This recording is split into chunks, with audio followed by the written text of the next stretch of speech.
अरे छाता ऊपर करो।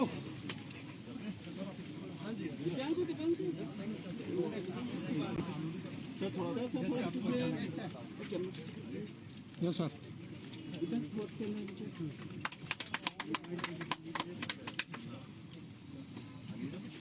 जी सर।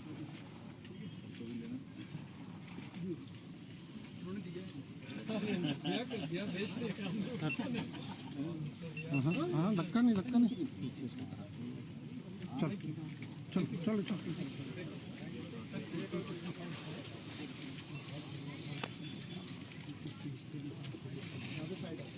मिलिट्री हिस्ट्री है उसका भी वो कुछ दिख नहीं रहा मुझे है ना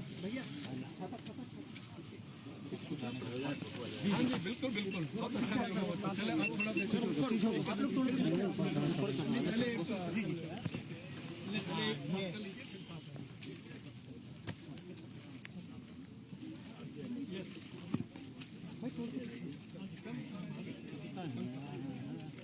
सर थोड़ा सेंटर में आइए ना sir.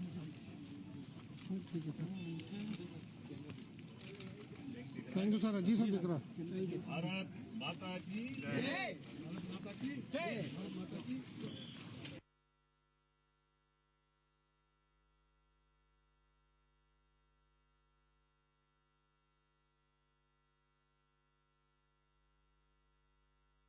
Dr. C.V. Raman University offers high-quality education to students. The flourishing 70-acre campus, more than 120 state-of-the-art laboratories, smart classrooms, research centers, campus facilities that provide easy access. Dr. C.V. Raman University. Be the change.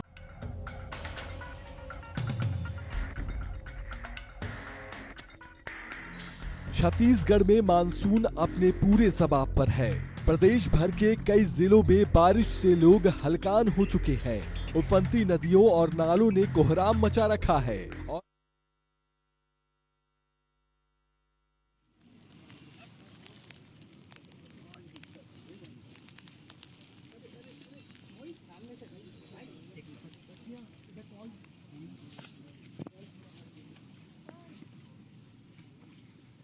Himanshu sir लगाना या दोनों हाथ दीजिए।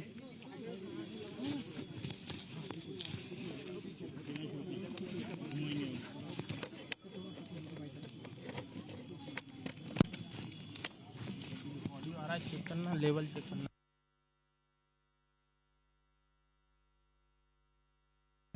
भारत माता की जय। भारत माता की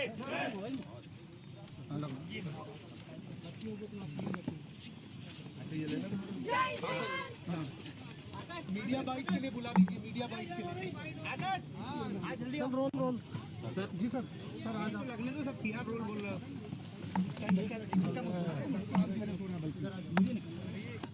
सर आज कारगिल दिवस 25 साल पहले का आज का वो दिन कारगिल दिवस जब हमारी देश की सीमाओं के अंदर बगल का देश पाकिस्तान अपने सैनिकों को घुसाता है और पूरा देश एक तरह से आश्चर्य में रह जाता है। तत्कालीन प्रधानमंत्री श्रीमान भारत रत्न अटल बिहारी वाजपेयी जी ने सेना को निर्देश दिया और हमारी सेना पे हमको गर्व है जिनने इतने दुर्गम चढ़ाई के बीच भी अपनी जीवटता के साथ न केवल देश की सीमा की रक्षा की बल्कि ये युद्ध का सबसे बड़ा इतिहास बना है।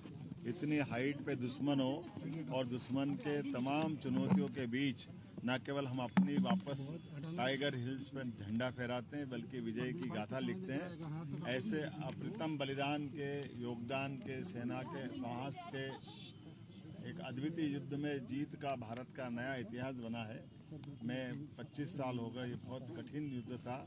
इसमें से कई हमारे लोगों ने अपने प्राणों की आहुतियाँ दी है। कई लोगों के जीवन में ये बहुत कष्टकारी, जिनके परिवार से कोई गया उनकी आत्मा जानती है, लेकिन भारत के इतिहास के लिए बहुत गौरवान्वित करने वाला भारतीय सेना के साथ हम सब के लिए गर्व का क्षण है जब हम न केवल भारत दुनिया के सामने अपनी सीमाओं को पुनर्स्थापित करने के लिए, जीत का डंका बजाने के लिए और एक गौरवशाली इतिहास लिखने के लिए आगे बढ़ा था।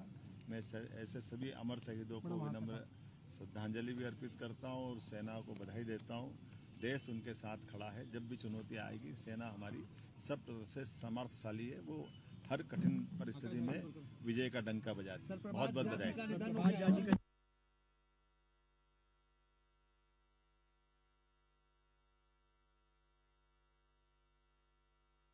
Rabindranath Tagore University Bhopal NIRF ranked for 5 consecutive years, जहां है 600 से ज्यादा company types for placements, Atal incubation centre for nurturing startups, centres of excellence for research, साथ ही global festival. Rabindranath Tagore university, unlocking potential.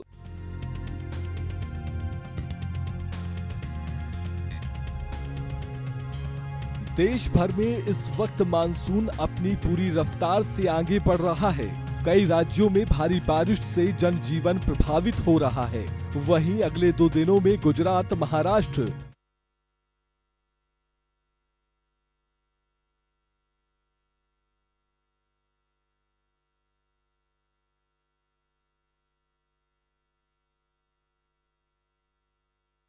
से बड़ा कोई और रुतबा नहीं होता, वर्दी के शान से बड़ी कोई और शान नहीं होती, और अपने देश से बड़ा कोई धन नहीं होता। जय हिंद सभी को।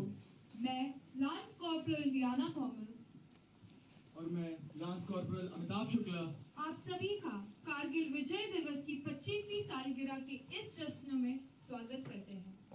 सर्वप्रथम मैं इस क्षण और अवसर का उपयोग कर हमारे additional director general Madhya Pradesh and Chhattisgarh directorate major general AK Mahajan sir की ओर से स्वागत करता हूं हमारे आज के मुख्य अतिथिगण माननीय मुख्यमंत्री डॉक्टर मोहन यादव जी का, हमारे गणमान्य culture and tourism minister Madhya Pradesh Shri Dharmendra Bhav Singh Lodhi ji, general officer commanding 21 corps lieutenant general Pritpal Singh, Ati Vishisht Seva medal, Mrs Nandita Singh, zonal president आवा, एंड मिसेस दिव्या महाजन।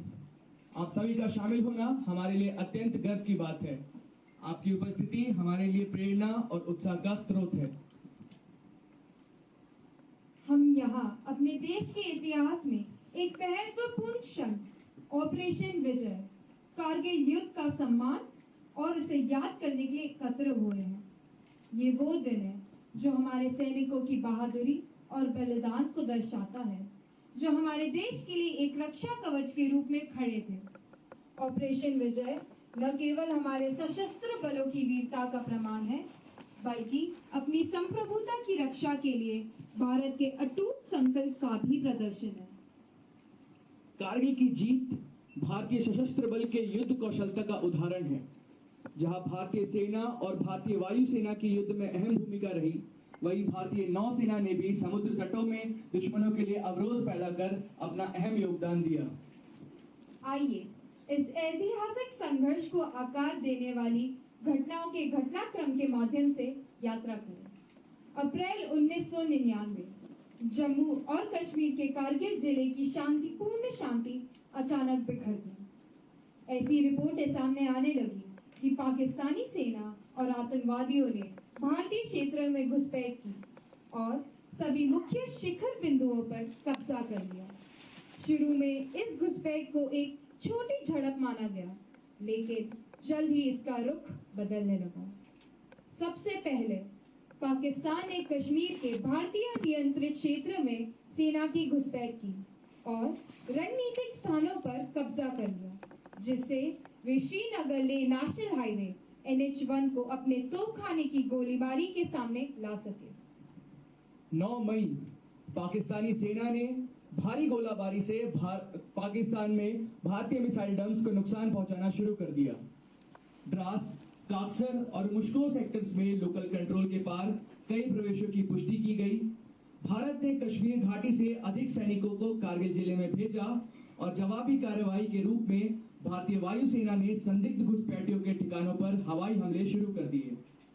27 मई को एक MiG-21 और एक MiG-27 विमान पाकिस्तानी सेना की एयर डिफेंस कोर द्वारा मिसाइलों से गिराया गया। MiG-27 के पायलट फ्लाइट लेफ्टिनेंट कम्ममपति नचिकेता को पकड़ लिया गया और 3 जून 1999 को रिहा कर दिया गया। 6 जून आते ही भारतीय सेना ने कारगिल में एक बड़ी ऑफेंसिव स्टार्ट की, जिसके चलते भारतीय सैनिकों ने बटालिक सेक्टर में 2 महत्वपूर्ण स्थानों को पुनः प्राप्त किया। भारत ने Pakistani chief of army staff general Pervez Musharraf और chief of general staff lieutenant general Aziz Khan के बीच संवाद के इंटरसेप्ट जारी किए। भारतीय सैनिकों ने द्रास में टोलो लिंक को एक कठिन संघर्ष के बाद सुरक्षित किया और पाकिस्तान द्वारा नियंत्रित क्षेत्रों में अधिकारी कूटनीति और अंतर्राष्ट्रीय दबाव के तहत पाकिस्तान ने अपनी सेना को लाइन ऑफ कंट्रोल के पार वापस लेना शुरू कर दिया। अपनी सरकार के दबाव में पाकिस्तानी सेना ने भारतीय प्रशासित कश्मीर से पीछे हटना शुरू कर दिया और भारतीय सेना टाइगर हिल पॉइंट की ओर बढ़ने लगी। 12 घंटे से अधिक की लड़ाई के बाद भारतीय सेना ने इस क्षेत्र पर फिर से कब्जा कर लिया। पाकिस्तानी सेना इस क्षेत्र से पीछे हट गई और भारत ने बटालिक में महत्वपूर्ण बिंदुओं पर फिर से कब्जा कर लिया। 14 जुलाई ये दिल मांगे मोर प्रधानमंत्री अटल बिहारी वाजपेयी ने ऑपरेशन विजय को सफल घोषित किया और वो दिन आखिरकार आ ही गया। 26 जुलाई जब कारगिल युद्ध आधिकारिक रूप से समाप्त हो गया। If death strikes me before I prove my blood, I swear I will kill death. Paramvir चक्र कैप्टन मनोज कुमार पांडे। कुछ ऐसे ही हौसलों के साथ कारगिल का युद्ध अपने नाम किया भारतीय सेना ने। हालात गंभीर जरूर थे मगर हौसले उतने ही बुलंद।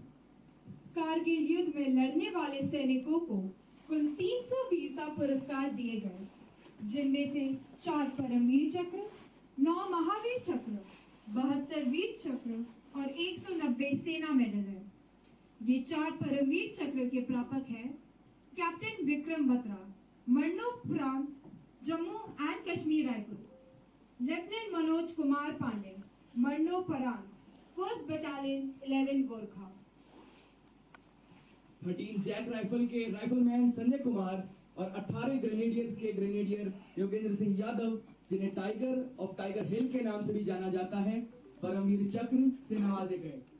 भारत का सर्वोच्च शौर्य सैन्य अलंकरण। अब मैं हमारे additional director general Madhya Pradesh और Chhattisgarh directorate major general A.K. Mahajan से अनुरोध करती हूँ कि वे सभा को संबोधित करें।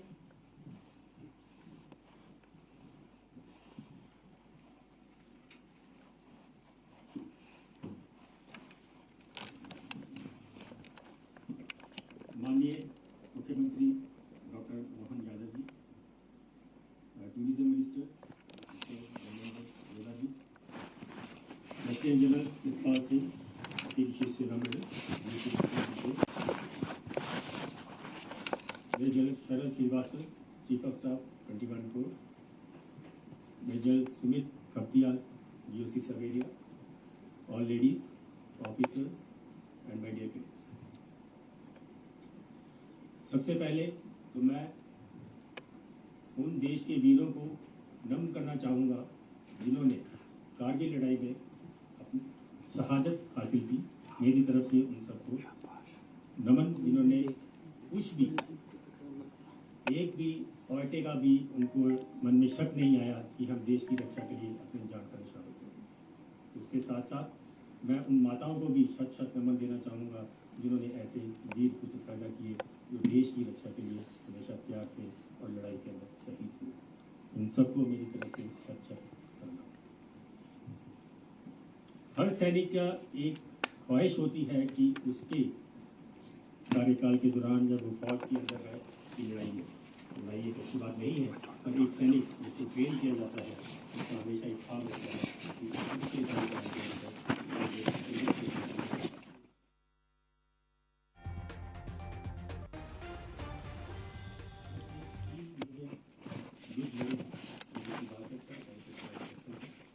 उसके बाद 1999 का कारगिल युद्ध एक लिमिटेड युद्ध था जो कि एक ही सेक्टर में लड़ा गया, काफी सेक्टर में यानी कि कारगिल।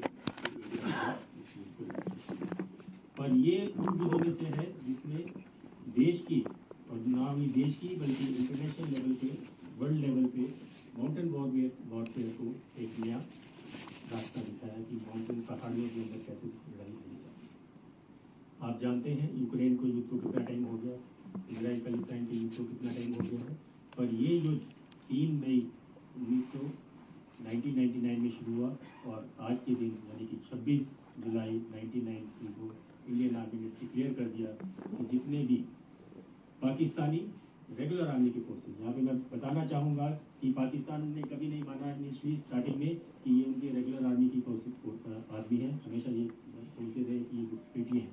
हमने भी इनिशियल रिपोर्ट में यही माना कि ये कुछ घुसपैठिए जो आए हैं जिनको हम चंद एक दिनों के अंदर निकाल देंगे, पर जब डिटेल में एरिया का रेकी किया गया और पाया गया कि तकरीबन 15,000 पाकिस्तानी सैनिक हमारे एरिया के अंदर आ गए, जिन्होंने तकरीबन 120 से 200 स्क्वायर किलोमीटर का एरिया कवर कर लिया। जब हमारे प्रधानमंत्री अटल बिहारी वाजपेयी साहब लाहौर समझौता के लिए अपना हाथ मिलाने के लिए लाहौर गए, उस समय वहाँ के सेना के चीफ यानी कि परवेज मुशर्रफ एक दूसरी रचना रच रहे थे जिसमें उनकी होती थी कारगिल की रचना। और दिसंबर 1998 में पाकिस्तान ने अपने रेगुलर फोर्सेस को हिंदुस्तान के अंदर यानी कारगिल के सेक्टर के अंदर भेजना शुरू कर दिया, यानी कि दिसंबर से लेके मई तक उन्होंने काफ़ी हद तक हमारी पोजीशन के ऊपर कब्जा कर लिया। और ये पहली बार था कि जब मीडिया ने इस लड़ाई को दुनिया के यानी कि भारतवासियों के ड्राइंग रूम तक उसको ले गया। इसके दोनों फायदे होते हैं और नुकसान भी होते हैं, वो सब आप सभी जानते हैं कि लड़ाई जब एक बार किसी के ड्राइंग रूम तक पहुंच जाती है तो काफ़ी हद तक उसका कंट्रोल काफ़ी जगह से निकल जाता है। पर ये पहली बार हुआ था कि लड़ाई हमारे ड्राइंग रूम तक पहुंची मीडिया के थ्रू यानी कि टेलीविजन के थ्रू। कारगिल युद्ध एक ऐसा युद्ध है जिसके अंदर तीनों सर्विसेज ने हिस्सा लिया, यानी कि एयरफोर्स, आर्मी और नेवी। आर्मी और एयरफोर्स फ्रंट के अंदर लड़ाई लड़ी और नेवी ने अपने नेवल ब्लॉकेट लगाए ताकि कोई भी और दुश्मन की जो नौसेना है वो हमारे एरिया की तरफ। जब मोबिलाइजेशन हुआ तकरीबन 2 लाख भारतीय सैनिक को मोबिलाइज किया गया और कारगिल सेक्टर में भेजा गया। और यहाँ का जैसा वेदर आप आज देख रहे हैं, 26 जुलाई का मौसम है, बाहर कैसी बारिश हो रही है, उसी उन दिनों में भी भारतीय सैनिकों ने उन ऊंचाइयों के ऊपर इसी प्रकार से जो वेदर बिल्कुल हमारे फेवर में नहीं था उसके अगेंस्ट और ऊंचाइयों के अगेंस्ट यहाँ पे दुश्मन अपनी पोजीशन लगा के बैठा हुआ था कि अंदर लड़ाई थी। यदि आप इतनी हाइट के ऊपर से पत्थर भी फेंकेंगे तो जो नीचे होगा वो डेफिनेटली इसके ऊपर मार पड़ेगी। और आप मानिए कि ऊपर सारे हथियारबंद लैस जो पाकिस्तानी सैनिक बैठे थे और हमारी फौज जो नीचे से ऊपर जा रही थी, कितना कठिन रहा होगा। हमारी आर्टिलरी ने इसमें बहुत ही अहम रोल अपनाया, क्योंकि इस ऊंचाई के ऊपर फायर करना, जब तक नीचे से सैनिक ऊपर जाते उनको कवरिंग फायर देना था, और हमारी बोफर्स गन ने, आर्टिलरी ने इसका पूरा सहयोग दिया और काफ़ी हद तक उनका सर नीचे दबा के रखा ताकि इन्फेंट्री अपने अपने एरिया में पहुंच सके और दुश्मन को बर्बाद कर सके। और हमारे सैनिकों ने इसका पाकिस्तानी से इन्फिल्ट्रेशन हुए जितने भी सैनिक आए थे उसका पूरा मुंह तोड़ जवाब दिया। और आप सभी जानते हैं एक वाकई जो उसमें बहुत मशहूर हुआ था, ये दिल मांगे मोर। कैप्टन बिपिन बत्रा, कटिंग जैकरेट, जिसको बाद में फॉर्चुनली परमवीर चक्र भी मिला, जिनको इनिशियल टास्क मिला उनकी कंपनी को कि एक पॉइंट को जाके उन्होंने कैप्चर करना है। उन्होंने वो पॉइंट को कैप्चर किया और उन्होंने सीओ को मैसेज भेजा कि नहीं, मैं इससे आगे और भी जाऊंगा, और फाइनल जब तक आखिरी पाकिस्तान को इवैक्यूएट नहीं किया जाता तब तक वो लड़ेंगे। और इसलिए उन्होंने उसे वाकई दिल जो कोड वर्ड पास किया था अपने कमांडिंग ऑफिसर को, ये दिल मांगे।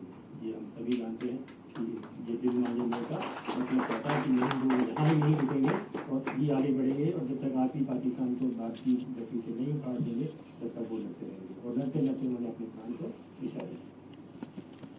इस प्रकार टोटल 572 भारतीय सैनिकों ने इस लड़ाई के अंदर अपने प्राण गंवाए, और जिसके अंदर जैसे कि कैडेट ने बताया, हमारा MiG-27, MiG-21, Mi-70 भी पाकिस्तानी आर्टिलरी यानी कि एयर डिफेंस आर्टिलरी ने नहीं गिराया। तो यदि उनका ये मानना था कि ये इन्फिल्ट्रेटर हैं, तो AD यदि आके डिप्लॉय हो रही है तो इसका क्लियर कट इंडिकेशन है कि कोई इन्फिल्ट्रेटर नहीं आए थे या कोई भी मुजाहिद नहीं आए थे। ये सारे के सारे ट्रेन पाकिस्तानी आर्मी के रेगुलर फोर्सेस थी, इंक्लूडिंग उनकी नदर